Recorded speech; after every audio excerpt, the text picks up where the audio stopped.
Hi, I'm Alan Tower. I have a photo studio in Spokane, Washington. Today we're going to do a tutorial on the NIK software by Google.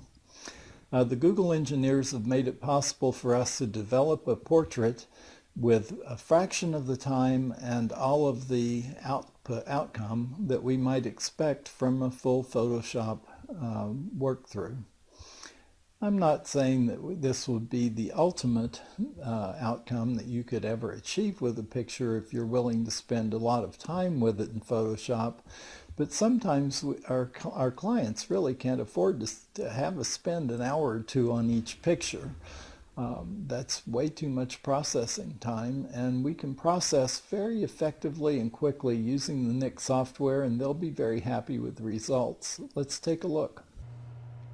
Okay, let's jump right into our session. I'll open a raw file, and I've not changed much except I have just brought the shadow slider over just a wee bit to put some more light into the shadows, but I'm going to let this come in with very little modification because I want to show you the power of the NIK software. So I'm going to pick an image that I think needs some work, and I will show you what I can accomplish in a short time with the NIK software. And let's start by putting a crop on this. Hit the little crop tool there. Drag this down, and we'll get this about where I would like to see the crop. And make sure right here where it says delete cropped pixels that box is not checked, because that way when you make the crop you're not throwing away the rest of your picture. And now that we've got this image cropped, let's go ahead and make a copy of this layer. If you just drag a copy down to here and let go on top of it and let go, it gives you a copy of the layer. And now that we have a copy of that layer, here you have a menu, a little pop-up menu that comes with the NIK software. You'll have this if you download the software from Google, and it has a lot of different choices. The first is this define, which is a noise reduction, because this was taken with a short shutter speed, 200th of a second, and it was taken at 100 ISO. There's really no need for me to worry so much about noise, so I'm not going to bother with that step. Viveza is very powerful for working with light, especially if you want to do an HDR. You can even do an HDR with a single image, but it sure won't make a portrait look pretty. You can do some analog effects that are useful if you're trying to simulate some old photo styles and so forth. But the program that you'll use probably more than any other is this Color Effects Pro 4. And what buttons are here on this menu, you determine. You can pick your favorites and then they show up here as buttons. I'm going to open up with Pro Contrast because that's a button that I use, one of the filters that I use the most. And all I had to do to make that one of my favorites was click on the star just to the left of it. If I were to unclick that star like that, it would simply go away from my button list, and then if I click it, it remains. Now when this opens up into Pro Contrast, the sliders are all set down to 0, and what you can do is just increase the contrast a bit, and I'll increase the correct contrast slider a little bit, but mostly what I want to do is I'm going to increase the dynamic contrast on this picture because it really has, in this instance, it has a great effect on her hair. It really gives it some, if you see how, look at the hair, how that changes, that's pretty dramatic. So I'm going to stick with that. Now I'm going to, if I click the Add Filter button, it will retain what I just did with the Pro Contrast. If I don't click that and just go to a different filter, it will write over the top of it. But if I want to keep it, I have to hit the add filter and then go on to the next thing. And the next thing in this case, let's go to the dynamic skin softener. This is very useful in portraits to do a little skin softening. I just adjust these up just a little bit, and then just hit the add filter, and compared that to a full, it's not quite as much as I would do if I did a full frequency separation on this picture, but it does much of what that does. And if you want to learn frequency separation, I suggest going to Phlean.com and have watch Aaron Nace's videos on frequency separation. He's a great Photoshop teacher.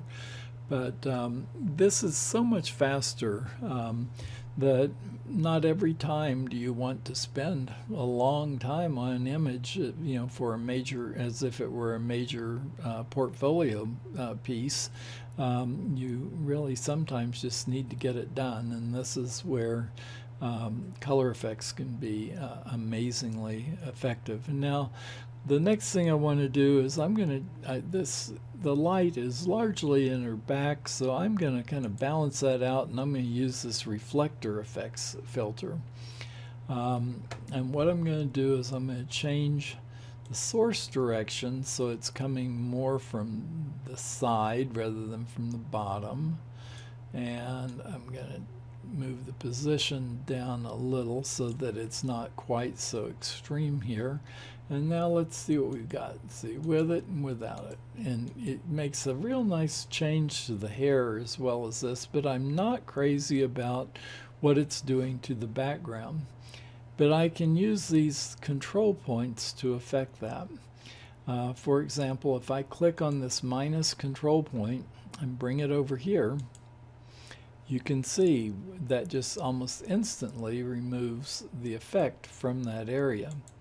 And I'll just hit these minus control points in a few spots, and that will take away the effect of that gold filter where I don't want it. And then if I click on the plus points but don't exaggerate it further and just click those on her, all that will do is make sure that my minus points didn't have a reaching effect into her skin and her, like you might see it here when I click back onto the hair.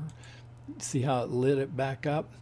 That's because these control points had reduced some of the effect on her hair, and by just putting a plus control point on it, it brought it back. And that's all there is to it. If I weren't talking about it, that would only take just a couple of seconds, and you'd have all of that light adjustment done in a very, very targeted way. That's a pretty cool and pretty powerful image. It would be much, much more difficult using standard Photoshop techniques. So let's just go down and click the OK button, and that's going to save all three of those filters for us, and render that picture.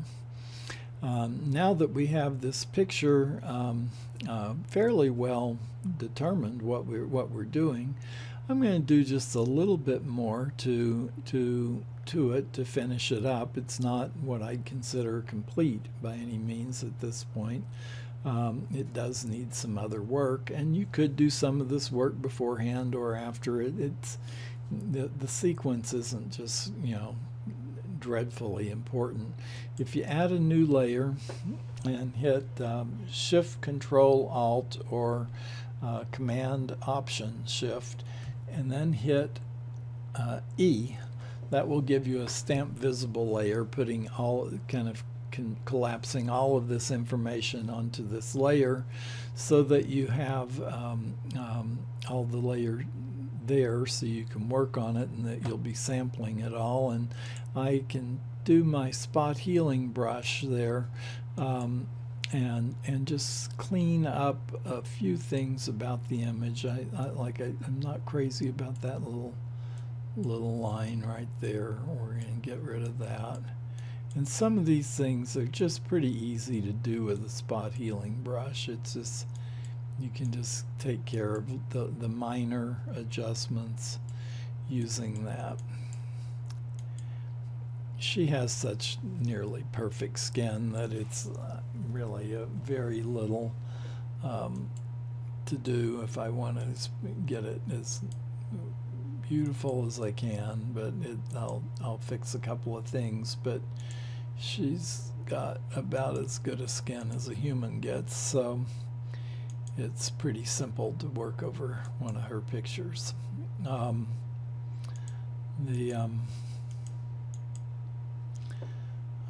Okay, I think that's probably as good enough for my purposes today.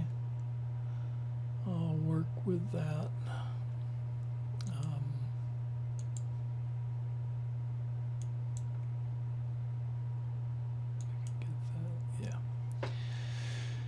Okay, a little piece of makeup there.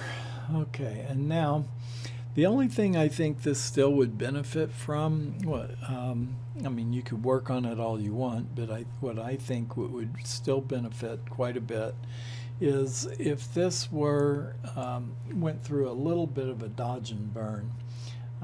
So I'm going to open up a dodge and burn layer, and what I use, Phlean, I've mentioned him before, Aaron Nace has a lot of a big package of actions that you can get for very little on his website. And if you buy that complete package that's offered from him, it includes things like your frequency separation, and it also includes dodging and burning.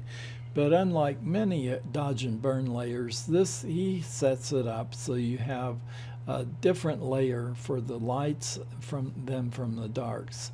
So let's start with the darks. Let's just hit the dodge and burn darks, and what it will do is it tells you to paint black over the shadows in order to burn, and you just hit continue. Then go to your paintbrush, and you have to select that area or it won't paint. Go to your paintbrush and select black. I just have black and white, and then flick them with this little arrow here, depending on which one, whether I'm dodging or burning. And I'm going to put my flow down quite a bit. I'm going to have my flow, say 9%, because I don't want a drastic change, but I don't want it to go real slow here either. It's maybe a little much there. Let's see here. Let's go a little bit even lower. Let's put the flow down at 5%. I think that we're going to do fine there. 6, how's that? And all I'm going to do is I'm going to darken some of the areas that are already darker.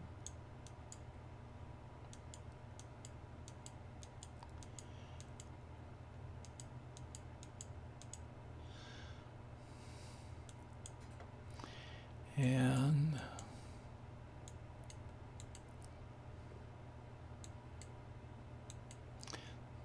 I'm not going to spend a long time at it, but it will make a difference. Just this little bit of work will make a pretty big difference. And I'm going to take just a few spots in the hair and darken them down.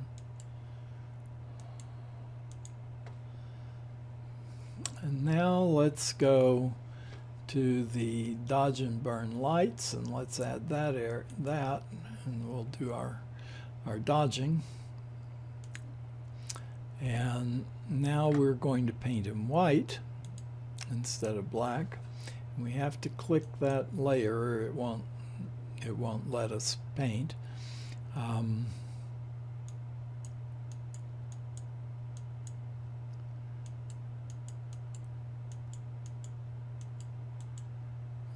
Let's bring that up.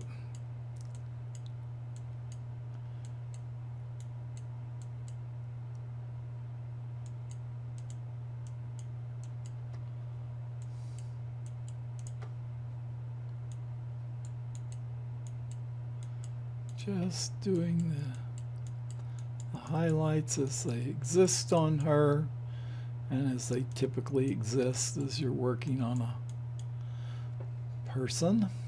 And then we'll also do a little bit on the hair here, and for that I'm going to, you'll notice that I'm applying highlights going across the grain of the hair, because if you notice in real life that's how it usually will show up, is going that way. Now I can do a little bit of, if I want to just streak in a couple, I can streak in a couple of highlights, but for the most part I'm just doing a fairly light touch here.